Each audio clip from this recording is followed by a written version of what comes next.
Students, we will continue with the explanation of the same chapter that we have studied yesterday. Which chapter we have studied yesterday? We have studied Out with the Goats. So let's continue with the explanation.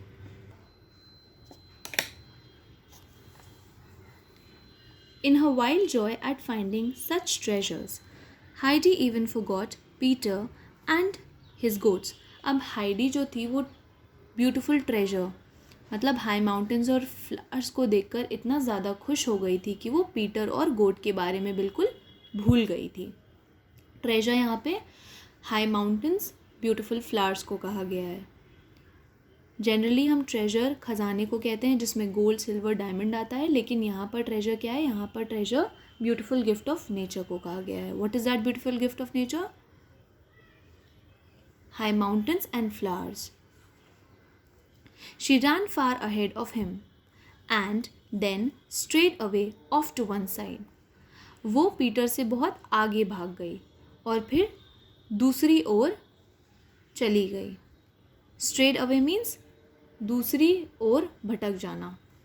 Peter had a hard time looking out for her. Follow me now, he called out.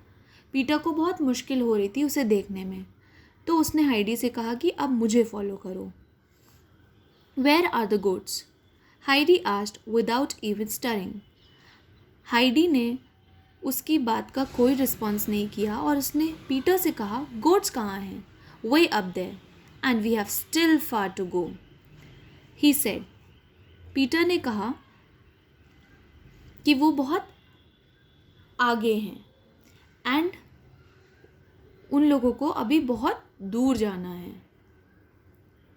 After they had reached their destination, the boy lay down on the sunny grass. जब Peter और Heidi अपनी destination अपनी मंजिल पर पहुंच गए. Destination क्या है? डेस्टिनेशन को हिंदी में हम मंजिल कहते हैं, या हिंदी में नहीं, उर्दू शब्द है मंजिल.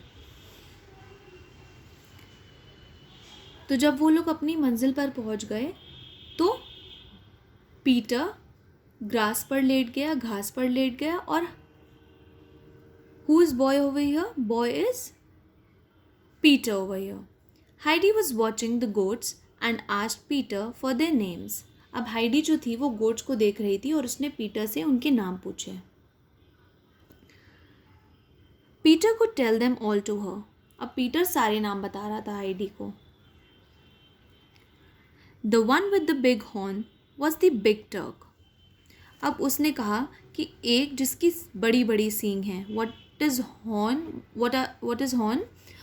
हॉर्न को हिंदी में हम सींग कहते हैं. ठीक है, तो एक गोट जिसकी बड़ी बड़ी सींग हैं उसका नाम बिग टर्क है. The bold thistle finch alone was not afraid of him. अब एक गोट है जिसका नाम थिसल फिंच है, वो बिग टर्क से नहीं डरती है, वो बहुत निडर है. बोल्ड का अर्थ है यहाँ पे निडर. Snow Hopper was a small white goat and kept bleating in the saddest way. Snow Hopper जो थी वो एक छोटी सी वाइट कलर की गोट थी. वो दुखी होकर रोती रहती थी. ब्लीटिंग मतलब द क्राई ऑफ शीप और गोट, भेड़ या बकरी का चिल्लाना या रोना.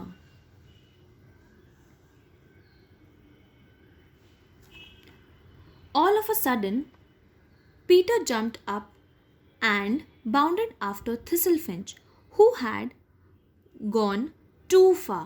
अचानक से पीटर उछला और उछलते कूदते दौड़ते हुए वो थिसलफिंच के पीछे गया जो बहुत आगे निकल गया था. बाउंडेड मतलब उछलते कूदते दौड़ना.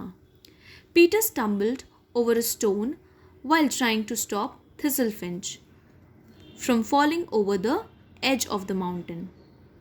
अब जब पीटर थिसलफिंच के पीछे दौड़ रहा था तब वो दौड़ते दौड़ते लड़खड़ा गया एक पत्थर के कारण. ठीक है, जब वो जा रहा था थिसलफिंच को बचाने, क्योंकि थिसलफिंच जो था वो माउंटेन के किनारे से गिरने ही वाला था. He was only able to catch the goat by one leg. Thistlefinch bleated loudly. Peter जो था थिसल फिंच को सिर्फ एक पैर से ही पकड़ पाया था और थिसल फिंच ज़ोर से रोने लगा, चिल्लाने लगा. This is all for today, class. Your homework is that you have to thoroughly read the chapter, underline all the hard words, and you have to learn these hard words also. At least you should read this chapter 5 times. Then only you will be able to understand what is written here. Thank you, class. Have a good day.